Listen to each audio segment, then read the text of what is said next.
Uji Seliwanov merupakan uji atau tes yang digunakan untuk membedakan gula atau karbohidrat. Yang diuji itu masuk kategori ketosa atau aldosa. Gula aldosa memiliki gugus aldehida sedangkan ketosa memiliki gugus keton. Dasar uji ini adalah bahwa ketosa lebih cepat terdehidrasi dibandingkan aldosa saat pengujian. Dengan uji ini, gula ketosa seperti fruktosa akan menghasilkan warna merah ceri. Sedangkan gula aldosa seperti glukosa akan memberikan hasil negatif yang tidak muncul warna merah pada larutan. Namun, apabila pemanasan tidak sesuai dengan prosedur atau lebih dari 5 menit, gula aldosa kadang akan menghasilkan warna merah muda. Sedangkan sukrosa atau gabungan antara fruktosa dan glukosa akan menghasilkan warna merah ceri karena adanya fruktosa di dalamnya. Alat dan bahan yang digunakan dalam uji Seliwanov antara lain, yang pertama adalah 2 ml larutan Seliwanov, kemudian larutan karbohidrat, yang ketiga bunsen, 4 pipet tetes, yang kelima tabung reaksi, dan korek api. Cara kerjanya uji Seliwanov sebagai berikut. Yang pertama, siapkan 2 ml larutan Seliwanov, yang kemudian teteskan 3 tetes larutan karbohidrat yang mau diuji. Kemudian panaskan selama 15 menit. Setiap 1 menit larutan yang akan diuji dilihat yang memiliki gugus keton akan memberikan reaksi lebih cepat dibandingkan dengan kelompok aldosa. Nanti selama 15 menit kita akan memperoleh yang termasuk gula yang memiliki gugus keton yang warna merah kompleks.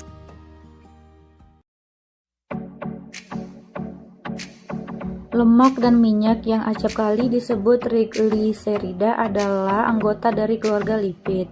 Sebagai bahan makanan, golongan ini merupakan sumber masalah kegemukan dan bersama-sama dengan lipid lainnya, yaitu kolesterol dicurigai sebagai zat pengeras pembuluh nadi. Namun, trigliserida tidak selamanya buruk. Senyawa ini berfungsi sebagai pembawa vitamin larut minyak, yaitu vitamin A, D, E, dan K. Mengurangi lemak dalam makanan juga berarti mengurangi pengambilan zat gizi tersebut. Trigliserida tertentu berfungsi sebagai sumber utama asam linoleat, yaitu asal lemak tak jenuh. Karena senyawa ini tak dapat disintesis oleh tubuh, asam linoleat dianggap sebagai asam lemak esensial. Akhirnya, trigliserida menunda rasa lapar sesudah makan, karena senyawa ini meninggalkan lambung secara perlahan-lahan. Lemak dapat diisolasi melalui cara mekanis, perebusan, dan ekstraksi kimia. Dalam ekstraksi lemak dari kacang-kacangan dan biji-bijian, pelarut yang sering digunakan ialah benzen, CCl4, CHCl3, dan heksana. Pengerjaannya menjadi lebih singkat jika keping biji diubah menjadi partikel halus. Lemak yang diperoleh dengan cara ini lebih jernih, dan proteinnya tertinggal dalam ampas.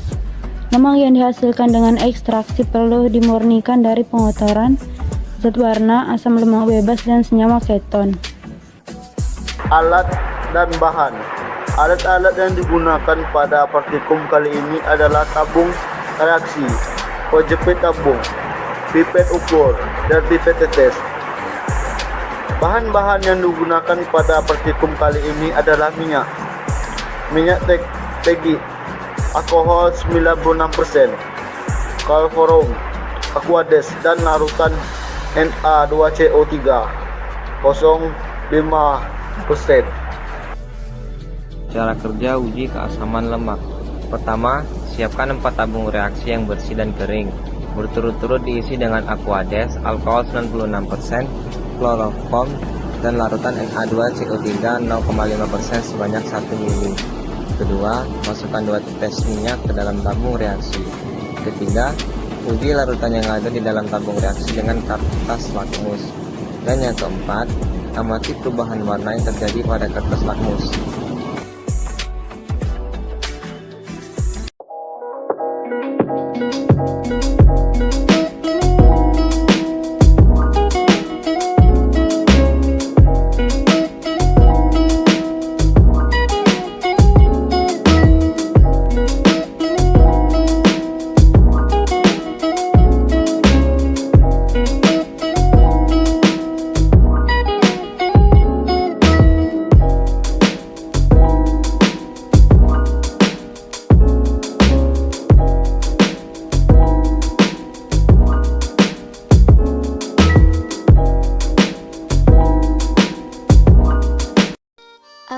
bahan yang dibutuhkan yaitu larutan sukrosa, larutan laktosa, larutan maltosa, larutan galaktosa, dan larutan glukosa, HNO3 pekat, mikroskop, alat pemanas, tabung reaksi, dan terakhir pipet tetes. Selanjutnya adalah prosedur atau langkah-langkah yang akan dilakukan pada uji asam musat, yaitu pertama, masukkan 25 ml larutan uji ke dalam sebuah tabung reaksi dan tambahkan 5 ml HNO3 pekat. Yang kedua, panaskan dalam pemanas air mendidih sehingga volumenya tinggal 5-6 ml. Ketiga, dinginkan perlahan-lahan, lalu perhatikan terbentuknya kristal-kristal keras seperti pasir. Yang keempat, amatilah di bawah mikroskop. Selanjutnya, setelah dilakukan percobaan, maka interpretasi hasil pada uji asam musat, yakni untuk membedakan glukosa dan galaktosa, yaitu uji ini dikatakan positif ditandai dengan terbentuknya kristal-kristal kecil. Nah, berdasarkan hal tersebut, hanya laktosa yang positif karena didapati terbentuknya kristal-kristal, sedangkan pada glukosa, fruktosa, dan sukrosa tidak didapati terbentuknya kristal kecil.